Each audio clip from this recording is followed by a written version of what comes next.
बहु अवघड आहे समभेटी, बहु अवघड आहे समभेटी, बहु अवघड आहे समभेटी,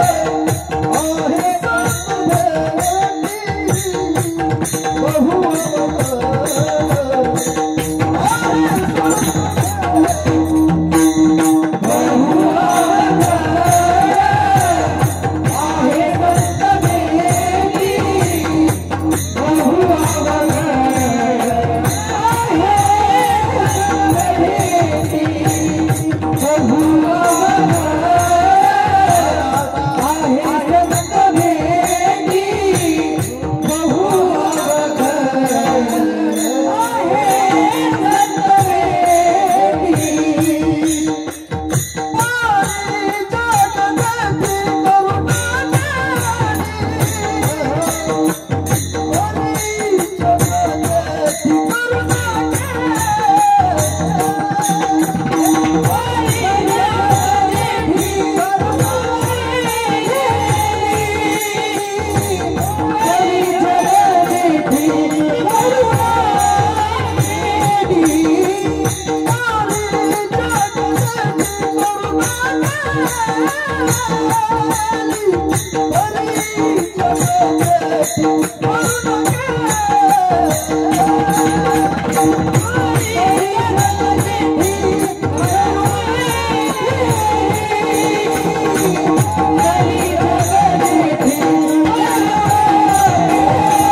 संत भेटी परी जग जेठी करुणा केली। जीवनामध्ये सगळ्या गोष्टी मिळतील, संत मिळवणं ही गोष्ट फार कठीण आहे। परंतु जगद्गुरु तुकोबराय लिहितात, जी संत भेट तुमच्यासाठी कठीण आहे ती संत भेट माझ्या जीवनामध्ये घडली। संत भेट होण्याच्या अगोदरचा मी वेगळा होतो, संत भेट झाल्यानंतरचा मी वेगळा आहे। याही पेक्षा सोपं बोलू, माळ घालण्याच्या अगोदरचे आपण आणि माळ घातल्यानंतरचे आपण याच्यामध्ये काहीतरी फरक झाला असेल ना? कळतंय तुम्हाला?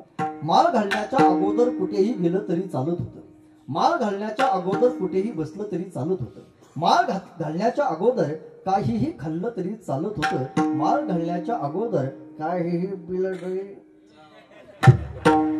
परंतु माळ घातल्यानंतर मात्र कुठेही जाता येत नाही, कुठेही बसता येत नाही, काहीही खाता येत नाही आणि काहीही पिता येत नाही। मला असं वाटतं माळ घालण्याच्या अगोदरची आपण आणि माळ घातल्यानंतरची आपण याच्यामध्ये जसा फरक आहे तसं संत भेट होण्याच्या अगोदरचे तुकाराम महाराज, संत भेट झाल्यानंतरचे तुकाराम महाराज याच्यामध्ये फरक आहे। हेही कळालं नसेल, याही पेक्षा सोपं करून तुम्हाला सांगतो, लग्न होण्याच्या अगोदरचे आपण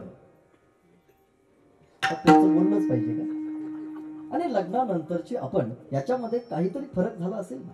गेल्या वर्षी जर तुमच्या परिसरातल्या एखाद्या मुलाचं लग्न झालं असेल तर उद्या सकाळी त्याच्या आईकडे जा आणि आईला प्रश्न विचारा, काय हो आई साहेब गेल्या वर्षी तुमच्या मुलाचं लग्न झालं, कसा चाललाय तुमच्या मुलाचा संसार, तुम्हाला तुमच्या जीवनामध्ये सुनमुख पाहायला मिळालं असेल, सून तुम्हाला चांगली मिळाली असेल, कसा चाललाय तुमच्या मुलाचा संसार, त्यावेळेला ती आई आपल्याला सांगेल, महाराज गेल्या वर्षी तुमच्या आशीर्वादानं माझ्या मुलाचं लग्न झालं, मला सुनमुख पाहायला मिळालं, सूनही मला चांगली मिळाली, माझ्या मुलाचा संसार सुद्धा सुखाचा चाललाय, परंतु महाराज खरं सांगू का, माझा मुलगा मात्र आता पहिल्यासारखा अजिबात राहिलाच नाही.